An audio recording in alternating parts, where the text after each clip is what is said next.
जनपद से साम्राज्य की ओर, है ना।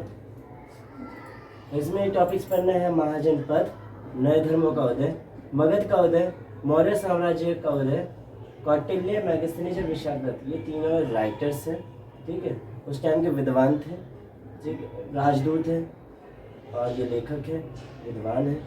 इन्होंने अपनी अपनी किताबें लिखी है। कौटिल्य ने अर्थशास्त्र, मैगस्थनीज इंडिका, विशाखदत्त मुद्रा राक्षस। और उस टाइम पे स्टार्टिंग हो गई थी मौर्यकालीन राजवंश। पहला राजवंश खत्म हो चुका था, ठीक है, जो इतना ज़्यादा फेमस नहीं है, लेकिन वो राजवंश को हराकर मौर्य आया, इसलिए उसको टॉपिक को पढ़ना बहुत ज़्यादा ज़रूरी है। उसके बाद आ गया था मौर्यकालीन, इसका मतलब मौर्य के राजवंश शुरू हो गए थे। धर्मों के उदय की बात की जाए तो यहाँ पर दो धर्मों का उदय हो गया था, एक जैन और एक बौद्ध। पहले महाजनपद है, महाजनपद, जन मतलब लोग। यहाँ पर लोग जहाँ पर रहते थे, जैसे कि अभी राज्य स्टेट्स आ गए हैं, तो 28 राज्य हैं। उस टाइम पे भी राज्य थे, प्रादेशिक राज्य, स्टेट वाइज। तो स्टेट वाइज जो उभरे थे वो सिर्फ 16 थे, जैसे अभी 28 है, वो सिर्फ 16 थे। तो टेरिटरी नहीं थी बहुत पहले कि कहाँ से कहाँ बाउंड्री बनाई जाए, इसलिए पहले राज्यों का कॉन्सेप्ट उतना नहीं था। लेकिन धीरे धीरे जब राजा आने लग गए, इससे आर्य आए थे, ठीक है। दो बात है, एक आर्य आए थे और एक विद्वान कहता है कि आर्य यहीं पर ही थे। तो ये दो जो टॉपिक्स है, इसमें ये है कि राजा आने लग गए, किंगशिप मोनार्की सिस्टम आने लग गई। तो उसने क्या कर दिया, उन्होंने अपनी बाउंड्री बता दी और उसके बाद वो दूसरी बाउंड्री पे भी हमला करते थे और उनकी बाउंड्री को अपने में है ना मर्ज कर लेते थे, अपने आप में मिला लेते थे, तब वो अपनी पूरी बाउंड्री बताते थे। इससे धीरे धीरे लोगों को जगह का, बाउंड्री का ध्यान आने लग गया, मतलब बनाने लग गया वो। तो उसमें फाइनली उस टाइम पे जो सबसे मेन दिखाई देते हैं वो सिर्फ 16 दिखाई देते हैं, ठीक है। 16 का नाम है अंग, मगध, काशी, वत्स, कौशल, शौरसेना, पांचाल, कुरु, मत्स्य, छेदी, अवंती, गांधार, कंबोज, अस्माका, वज्जी, मल, ठीक है। मगध जो है वो इसकी राजधानी गिरिवर्ज है और राजवीर है, इसका मतलब बिहार।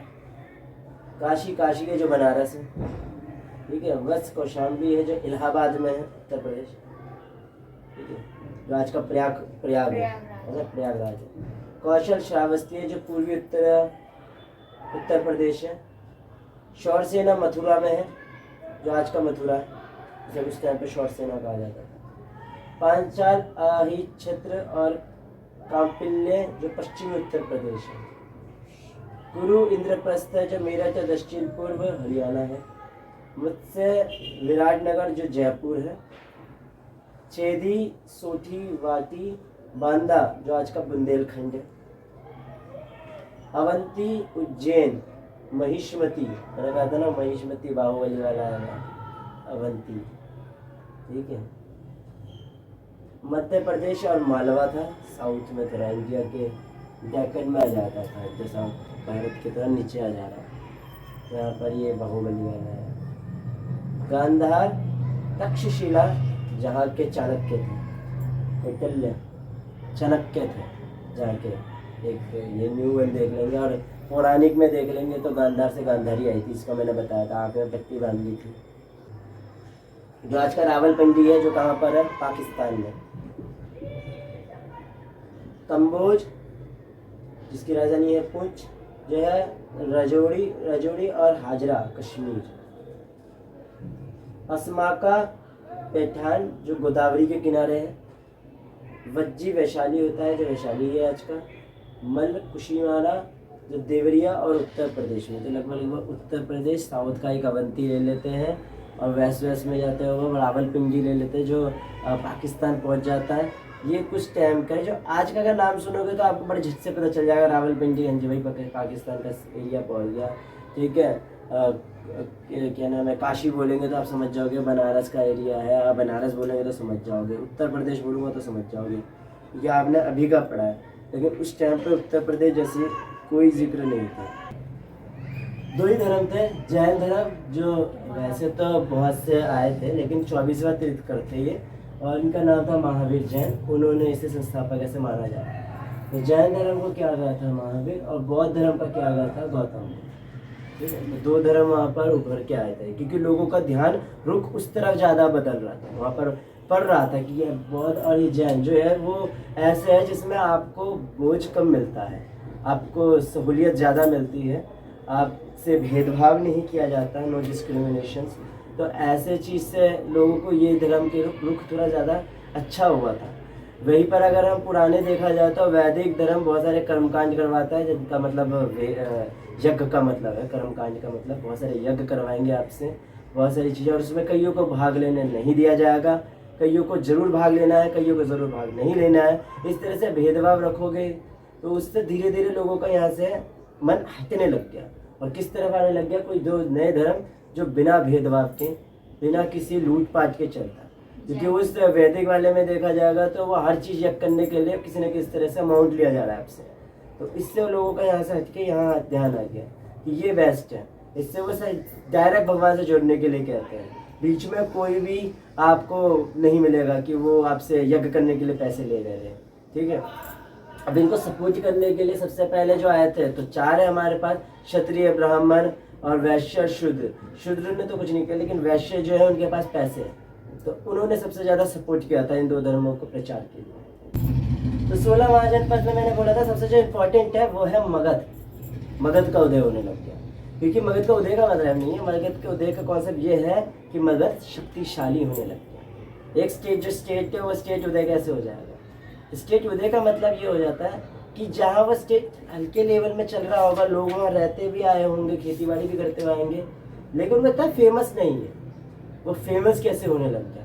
वो शक्तिशाली नहीं था, वो शक्तिशाली कैसे होने लग गया? यही कॉन्सेप्ट है मगध का उदय। तो मगध का क्या है, वो गंगा नदी के किनारे पनप रहा है ना, वहाँ पर लोग बसे हुए हैं। तो गंगा नदी के किनारे की जो मिट्टी है वो काफ़ी उपजाऊ है, इसके कारण उनकी खेती बाड़ी बहुत अच्छी होने लग गई। खेती बाड़ी अच्छी होने लग गई तो वो ऐसे ऐसे इक्विपमेंट्स खरीदने लग गए जो खेती को और अच्छा करे, मतलब आयरन के इक्विपमेंट्स, टूल्स इतने अच्छे अच्छे खरीदने लग गए जो और खेती को बढ़ाएगा। तो इससे वो खरीदने लग गए और खेती अच्छी हुई, और खेती अच्छी हुई तो और ज़्यादा आप कुछ और खरीद सकते हैं, और व्यापार बढ़ा, और व्यापार बढ़ा तो बाहर की करेंसी और आई, शक्तिशाली पावर। अब शक्तिशाली और हो गया ना, फिर आपने सेना रखनी शुरू कर दी, तो वो पैसे आने के लिए आपने कुछ किया तो सही होगा। वो किया क्या है, वो ऑब्वियसली आपने किया क्या है, आपकी खेती ज़्यादा बढ़ी। आपके पास एक कॉन्सेप्ट था, खेती ज़्यादा बढ़ी, आपने थोड़ा नीचे इधर उधर सर्च किया तो आपको लोहा में मिला। लोहे करने के बाद आपने क्या करा, अलग अलग टूल्स बनाए, इससे खेती और अच्छी हो गई। जिसमें आप बैठ लो, जो अच्छे हो उसी को आप सबसे ज़्यादा बढ़ाओगे, जिसमें आप अच्छे हो। तो फिर वो दूसरे में जाके स्टेज में जाकर उन्होंने इन्वेजिंग की, हमला किया, उनको भी अपने में मिला लिया। और क्या किया, धीरे धीरे सब लोगों ने इनके भाई अंदर ही काम करना शुरू कर दिया और सेना बढ़ती चली गई। जिसके पास पैसा ज़्यादा है और सेना ज़्यादा है वही तो शक्तिशाली होगा। तभी कहते हैं कि मगध का उदय हो गया था।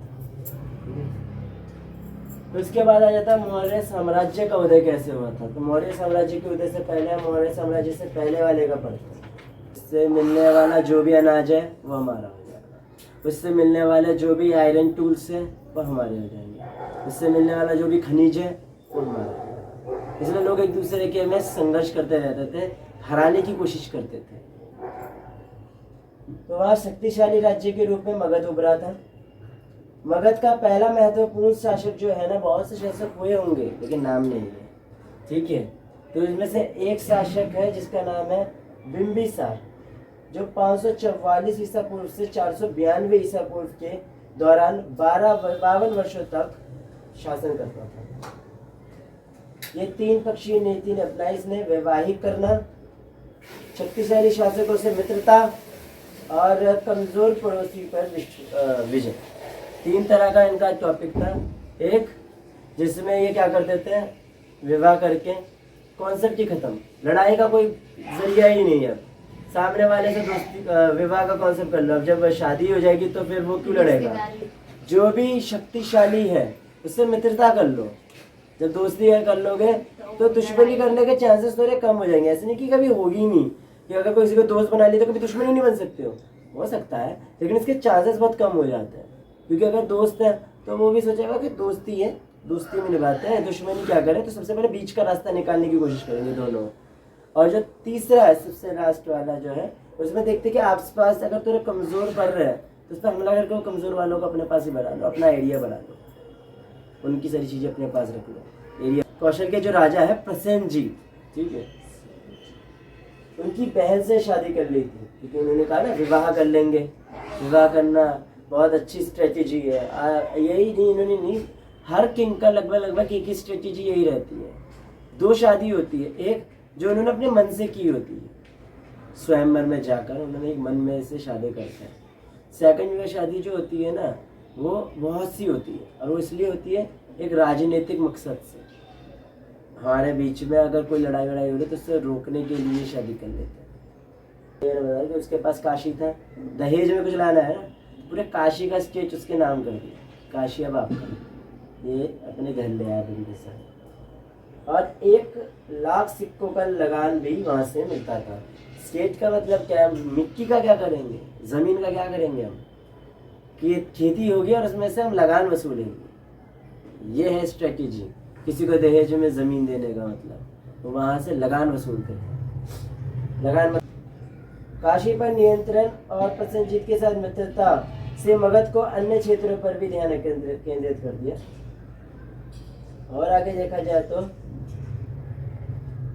उसकी पत्नियां थी लिच्छवी, लिच्छवी देखिए वंश की तरह से मान सकते हो, तो लिच्छवी और मध्य पंजाब के प्रमुख की बेटियां थी। तो लिच्छवी से की बेटियों में से किसी से शादी कर ली, और मध्य जगह में से मध्य पंजाब में तो उधर के राजाओं की बेटियों से शादी कर ली।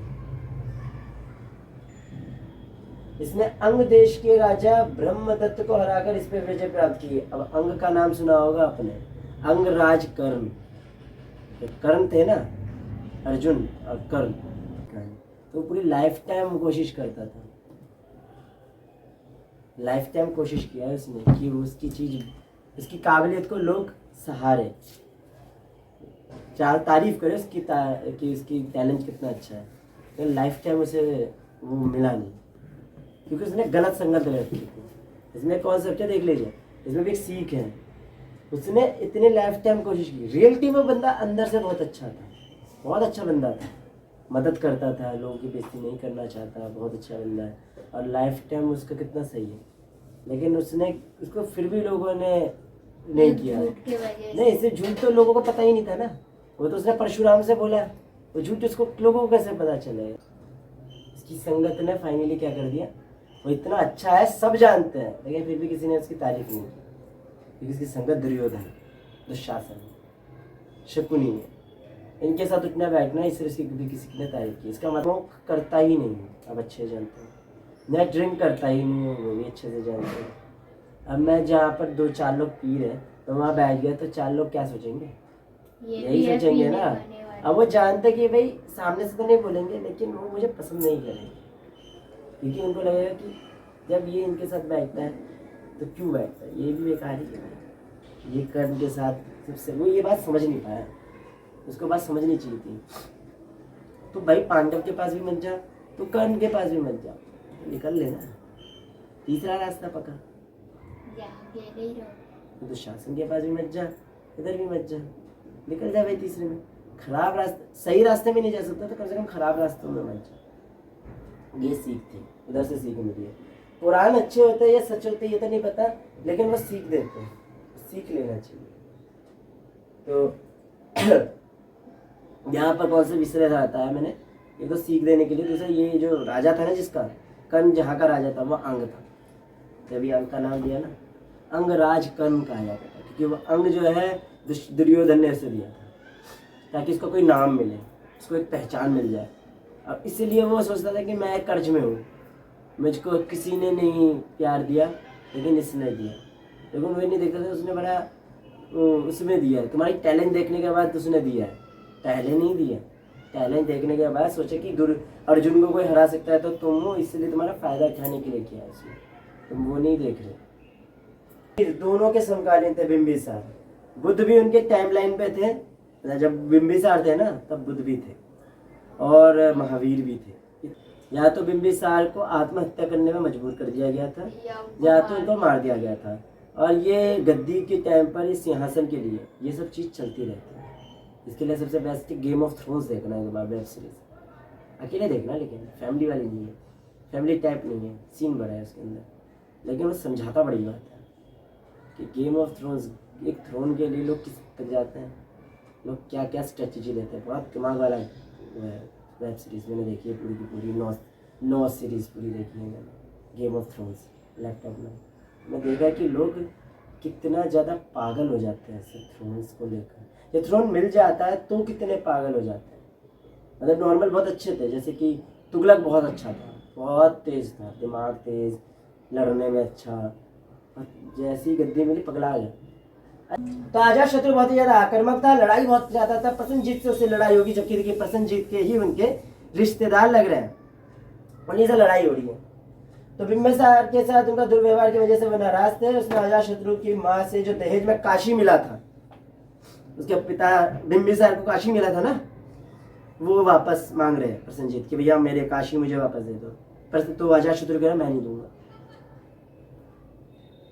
और फिर लड़ाई हुई, और इतना हो गया कि प्रसेनजीत को मगध सहित काशी को छोड़ने के लिए भी सहमत होना पड़ा। दूसरी लड़ाई हो गई इनके, अजातशत्रु ने वैशाली के शासक अपने नाना चेतक के साथ भी युद्ध किया, अपने नाना के साथ 16 साल तक वह युद्ध चला, और फाइनली वो लड़ाई फिर वो जीत गया और मगध और ज्यादा शक्तिशाली हो गया। अजातशत्रु का जो उत्तराधिकारी था वो है उदयन। उसका सबसे बड़ा योगदान था गंगा नदी और सोन नदी के संगम पाटलिपुत्र या फिर आज का पटना पर एक किला बनाया उन्होंने। किसने? उदयन ने। ये बहुत महत्वपूर्ण केंद्र था जहां पर व्यापारी और सेना आना जाना बहुत लगा रहता था। शिशुनाग राजवंश के उत्तराधिकारी थे। इसको ना कुछ कॉन्सेप्ट ऐसे पढ़ा करना, बिंबिसार, टाइमलाइन लिख देना उसका, उसके बाद उदयन, टाइमलाइन लिख देना, उसके बाद आपका ये आ जाता है, नहीं सॉरी उदयन से पहले अजातशत्रु, और उसके बाद ये जाता है उदयन, बिंबिसार, फिर अजातशत्रु, फिर उदयन का टाइमलाइन, उसके बाद एक किंग आया, उसका एक किंग आया, जहां तक पढ़ाया जा रहा है वहां तक लिखिएगा। शिशुनाग राजवंश तो आ जाता है कौन, जिसका हम पढ़ना चाहते थे बड़ी बेसब्री से, नंदवंश, नंदवंश। तो इसमें एक सबसे महापराक्रमी एक राजा हुआ है महापद्मनंद। ठीक है, तो ब्राह्मण ग्रंथों के अनुसार ये क्या था, एक तो निम्न जाति का था, दूसरा ये गैर क्षत्रिय था। बहुत ज्यादा दमनकारी राजा था। अगर कोई भी इसकी तरफ आवाज उठाता था तो ये इसको अपने पावर से, अपनी सेना से दबा देता था। तो इसकी वजह से क्या होगा, जब ऐसे तानाशाह राजा सामने आएंगे तो क्या प्रजा उन्हें पसंद करेगी? ऑब्वियसली बात है, नॉट। ये कोई भी उन्हें पसंद नहीं करेगा। इस चीज का फायदा किसने उठाया था? उस टाइम के उभरता हुआ एक राजा, उभरता हुआ राजा नहीं, राजा बनाया गया था उससे। तो कौन था वो? चंद्रगुप्त मौर्य। इसने बनाया था भाई, चाणक्य ने। धीरे धीरे मौर्य का नाम आ गया, इसका मतलब महापद्मनंद का अंत होगा और चंद्रगुप्त मौर्य का उदय होगा, वो आएगा। तो उस टाइम पे जो लिखे होते हैं, तो कौटिल्य था जिसने अर्थशास्त्र किताब लिखी थी। मेगास्थनीज था, वो था क्या, असल में एक राजदूत था जो कहाँ से आया था? यूनान से। ठीक है, और यूनान से आया हुआ एक व्यक्ति था जिसने इंडिया के बारे में बहुत कुछ लिखा था, अपना यात्रा वृत्तांत भी लिखा था। वो थी इंडिका लिखी थी बुक। ओरिजिनल इंडिका गायब है, ओरिजिनल इंडिका हमारे पास नहीं है, ये कॉपी है। ठीक है, विशाखदत्त था जिसने मुद्रा राक्षस लिखी थी। अब यहाँ पर ये सब में कॉन्सेप्ट्स लिखे जाते हैं, इंडिया के बारे में लिखे जाते हैं, समाज के बारे में लिखे जाते हैं, चीज़ों के बारे में लिखी जाती है। और उसके बाद आ जाता है मौर्यकालीन राजवंश। तो इन सब के बारे में पता चलता है या तो किताबों के बारे में, या फिर हम उनके सिक्कों के बारे, सिक्कों से कुछ कुरेद दिया है, उन सब से अभिलेखों से हम समझ पाते हैं। बाकी कुछ किताबों से हम इस टाइमलाइन को समझ पाते हैं। ठीक है, महाजनपद के टाइम पे मौर्यकालीन को कहते हैं कि 321 ईसा पूर्व में चंद्रगुप्त मौर्य द्वारा मौर्य साम्राज्य की स्थापना हुई थी। एक संक्रांति काल था, क्योंकि बहुत से स्रोत ऐसे प्राप्त हुए हैं जिसमें क्या है कि ये धीरे धीरे संक्रांति काल क्या है कि इसने एक तानाशाह को डिफीट किया और खुद आया। एक तरह से क्रांति वाली बात हो जाती है। अशोक द्वारा जारी किए गए अभिलेख सूचना के स्रोत थोड़े कम है, 44 अभिलेख मिले हैं। फिर आ जाता है चंद्रगुप्त मौर्य, इसके बाद आ जाता है बिंदुसार,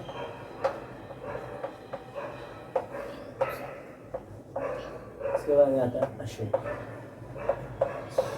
सबसे ज्यादा जिसका कॉन्सेप्ट पढ़ाया जा रहा होगा वो अशोक होगा, क्योंकि इसने वैसे तो एक ही युद्ध लड़ा, कलिंग का युद्ध। कलिंग का जो युद्ध था वो लड़ने के बाद हुआ क्या, वो औरतें आ गई थी लड़ने के लिए। मर्द तो हार गए, तो औरतें आ गई लड़ने के लिए। ये देखकर उसका दिल ना थोड़ा बदल गया और फाइनली उसको लगा कि युद्ध जो है ना वो सिर्फ विनाश लाता है, शांति नहीं।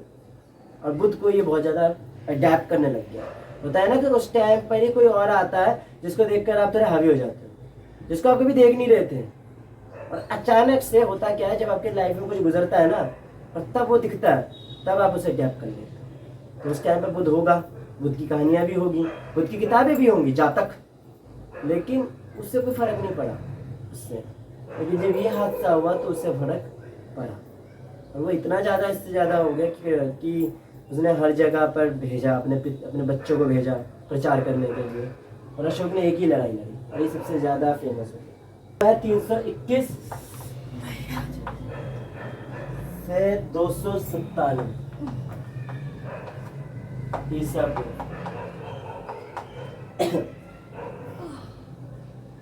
लगभग उत्तर भारत, उत्तर पश्चिम और भारत के काफी बड़े भागों को इसने जीता। बिंदुसार 297 से 269, 279 से 269 बीसी, ये बिंदुसार है, ये संस्थापक थे।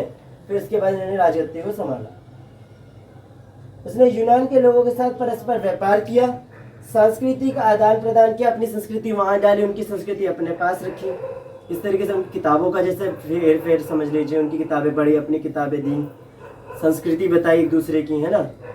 269 से 232, 269 से 232, ये था आपका अशोक का। ये अपने पता बिंदुसार के उत्तराधिकारी थे। बौद्ध परंपराओं के अनुसार ऐसा कहा जाता है कि अशोक ने अपने 99 भाइयों की हत्या करके सिंहासन हासिल किया था। भरी घोष, भरी घोष का उस टाइम का मतलब होता था, भरी घोष का मतलब युद्ध, युद्ध का नगाड़ा से जगह उसने क्या कर दिया, धम्म घोष कर दिया अपने आप को, मतलब धर्म का नगाड़ा। वो अब लड़ाई नहीं लड़ना, अब धर्म अपनाना है। धर्म का नगाड़ा का मतलब है हर जगह धर्म फैलाना है, ना कि युद्ध फैलाना है। लड़ना चाहते लड़ सकता था कि वहां पर सबसे बड़ी सेनाओं में था, उसका बहुत बड़ी सेना थी उसकी, चाहे तो लड़ सकता था, लेकिन उसे अब नहीं लड़ना, इतना बड़ा रक्तपात देख के अब नहीं लड़ना। परंतु उसका उत्तराधिकारी उसके साम्राज्य को संगठित करने में जो उसका बेटा था वो नहीं कर पाया।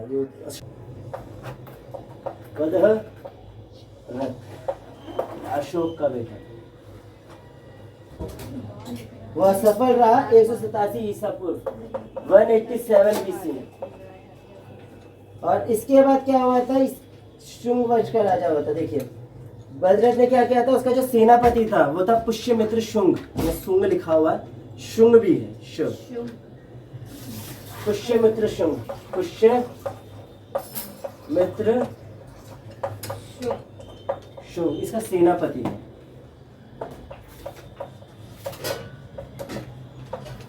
सेनापति था।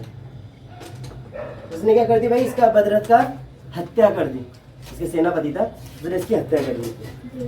और फाइनली इसके पूरे जो है इसका ये जो मौर्य साम्राज्य है पूरी तरह से खत्म हो गया।